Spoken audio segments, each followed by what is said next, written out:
যদি আমরা এটাকে শতভাগ সফল করতে পারি, আপনার বয়সও দেখবেন ভালো হয়েছে।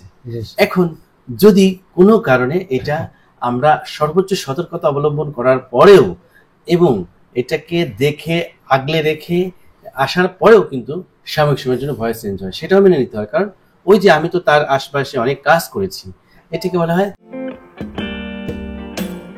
আমি মোটামুটি অপারেশন থিয়েটারে ঢোকানোর আগেও আপনাকে এই পুরো রোগটা বিষয়ে একটা ধারণা দিয়েছি, যে এই রোগটা কি এবং এই রোগের চিকিৎসা কি, চিকিৎসা করালে কি লাভ, চিকিৎসা না করালে কি ক্ষতি হবে এবং চিকিৎসার মধ্যে কতটুকু রিস্ক আছে, এ টু জেড কিন্তু আমরা বর্ণনা করেছি, তাই না?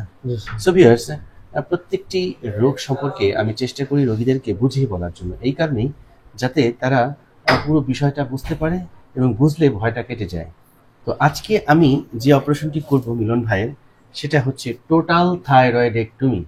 টোটাল থাইরয়েডেক্টমি শব্দটার অর্থ হচ্ছে আমরা পুরো থাইরয়েড গ্ল্যান্ডটাকে আমরা বের করে নিয়ে আসবো টিউমার সহ। আমি গলার সামনে একটি প্রজাপতির মতন একটি সারফেস মার্কিং করেছি।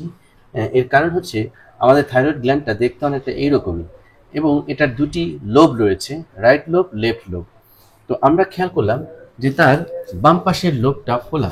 দেখি একটু ঢোক গেলাম, এই যে ঢোক গেলার সাথে সাথে নিচ থেকে উপরের দিকে উঠছে, এই যে নিচ থেকে উপরে, এই হচ্ছে ফোলা।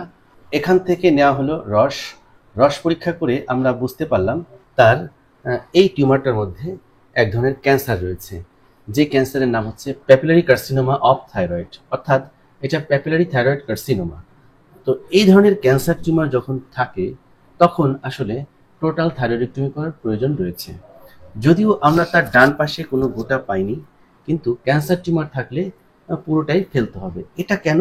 কারণ হচ্ছে যে আপনার যে নর্মাল যে পার্টটি বা রাইট লোবটা যে ক্যান্সার, মানে এখানে কোনো রকম কোনো গোটা নেই, কিন্তু আমরা যখন অপারেশন শেষ হওয়ার পর এই প্যাপিলারি কার্সিনোমা থাইরয়েড রোগের চিকিৎসা হচ্ছে পুরো গ্ল্যান্ডটাকে ফেলে দিয়ে রেডিও আয়োডিন অ্যাবলেশন দিতে হয়।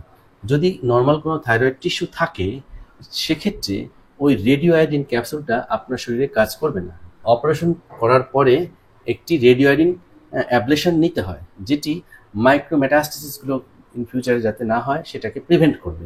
অর্থাৎ এটাই ক্যান্সার, থাইরয়েড ক্যান্সারের ট্রিটমেন্ট প্রোটোকল। তো সেটাকে মেনটেন করতে যেয়ে আপনাকে এই পুরো সার্জারিটা করাতে হচ্ছে, অর্থাৎ আমরা তার টোটাল থাইরয়েডেক্টমি করছি। এবার বিষয়টা ক্লিয়ার তো? জি স্যার।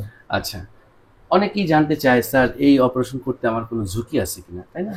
এখানে কয়েকটি বিষয় খুবই গুরুত্বপূর্ণ আমি জানিয়ে রাখি, যে এখানে এই থাইরয়েড গ্ল্যান্ডের নিচ দিয়ে কি গিয়েছে, রিকারেন্ট ল্যারিঞ্জিয়াল নার্ভ, যেটা আমাদের ভোকাল কর্ডটাকে নিয়ন্ত্রণ করছে। এই যে আমরা যে কথা বলি এভাবে করে ভোকাল কর্ড ফাঁক হবে বন্ধ হবে, ফাঁক হচ্ছে বন্ধ হচ্ছে, এবং এর ফলে আমাদের ভয়েস প্রোডাকশন হচ্ছে। যদি আমরা এটাকে শতভাগ সফল করতে পারি, আপনার ভয়েসও দেখবেন ভালো হয়েছে। এখন যদি কোনো কারণে এটা আমরা সর্বোচ্চ সতর্কতা অবলম্বন করার পরেও এবং এটাকে দেখে আগলে রেখে আসার পরেও কিন্তু সাময়িক সময়ের জন্য ভয়েস চেঞ্জ হয়, সেটাও মেনে নিতে হয়। কারণ ওই যে আমি তো তার আশপাশে অনেক কাজ করেছি, এটাকে বলা হয় নিউরোপ্ল্যাক্সিয়া, অর্থাৎ কিছু সময়ের জন্য আপনার ভয়েসটা পরিবর্তন হয়, সেটা আবার সময়ের সাথে সাথে ঠিক হয়ে যায়। সো এটা নিয়ে ঘাবড়ানোর কোনো কারণ নেই। আমরা এই ধরনের যখন ক্যান্সার সার্জারি করতে যাই রোগীদেরকে সব কিছু বুঝিয়ে বলি। ইভেন এখানে রক্তেরও মাঝে মধ্যে প্রয়োজন হতে পারে, তো রক্তের যাতে ঘাটতি না থাকে, জরুরি প্রয়োজনে যাতে আমি আপনার শরীরে রক্ত দিতে পারি, সেজন্য কিন্তু আগের থেকেই আপনাকে বলেছি যে কমপক্ষে 2 জন ডোনার থাকবে, এক ব্যাগ টানা থাকবে আর একজন ডোনার রেডি থাকবে।